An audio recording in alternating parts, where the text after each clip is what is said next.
So I run a company called Celsius 100 Consulting. We are in the consulting space. We basically focus on differentiating business and brands. So put it in simple language, when everybody is zigging, we teach you how to zag.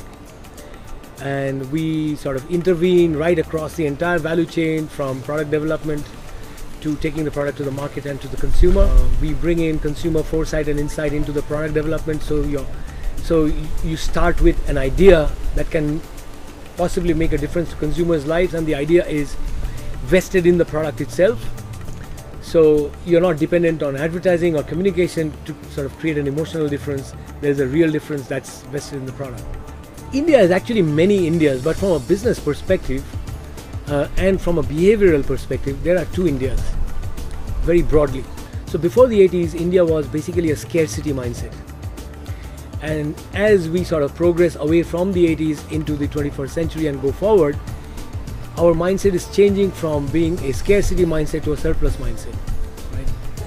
And that creates a huge difference in the way people act, behave, buy products, look at new stuff, adopt new things, change the ways of living, etc.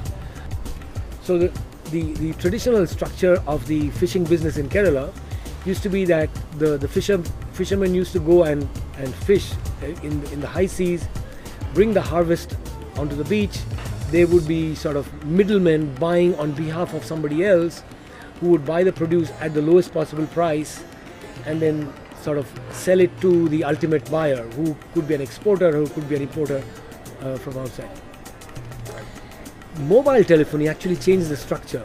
It allowed the fishermen to talk directly to the buyer, right? And as a result of which, the connection between the market and the source was established, yielding much better prices for the fisher folk.